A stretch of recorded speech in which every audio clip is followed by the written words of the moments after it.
From the PEP Radio Newsroom, these are the stories we are following at this hour.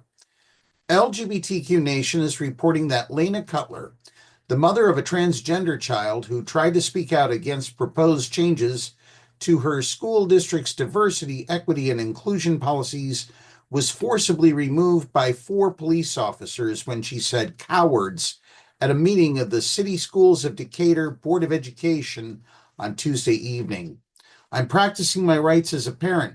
I'm in no way resisting," she said as she was carried out. "I'm not resisting, and this is what fascists do."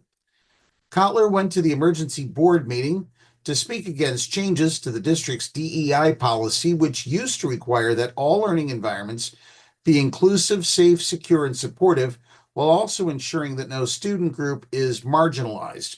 This policy, as well as 4 others, was changed to remove words like equity and Americans with Disabilities Act. 2 of the policies were rescinded completely.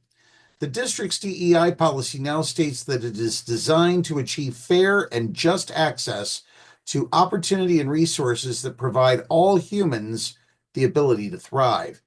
Kotler is the mother of 3 children, including 1 transgender daughter and 1 non-binary child. She went to the meeting and shouted "cowards" at the board.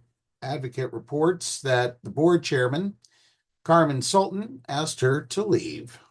In other news, on Tuesday, Indiana Governor Mike Braun signed legislation banning trans women from playing on college women's sports teams. The law prohibits a male based on the student's biological sex at birth in accordance with the student's genetics and reproductive biology from participating on an athletic team or sport designated as being a female, women's, or girls' athletic team or sport. It also requires state schools and some private schools to establish grievance procedures for violation of these provisions. The legislation extends the state's anti-trans sports policies that already exist for K through 12 athletes. In 2022, the Indiana legislature voted to override then Governor Eric Holcomb's veto of an anti-trans sports bill which banned transgender girls and women from participating in school sports.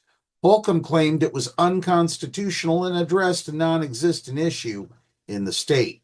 And finally, the Times-Herald is reporting that the Trump administration on Wednesday sued Maine for not complying with the government's push to ban transgender athletes in girls' and women's sports, escalating a dispute over whether the state is abiding by a federal law that bars discrimination in education based on sex, referring to Title IX. The lawsuit follows weeks of feuding between the Republican administration and Democratic Governor Janet Mills that has led to threats to cut off crucial federal funding and a clash at the White House when she told President Donald Trump, "We'll see you in court." The political overtones of the moment were clear, with Attorney General Pam Bondi and one of the athletes who joined her on stage at the Justice Department citing the matter as a priority for Trump. Bondi said other states, including Minnesota and California, could be sued as well. That assumes, of course, that those states don't sue the federal government first. And that's the news at this hour. Download the Live 365 app to take PEP Radio with you wherever you go. Now back to yet another gay podcast here on PEP Radio.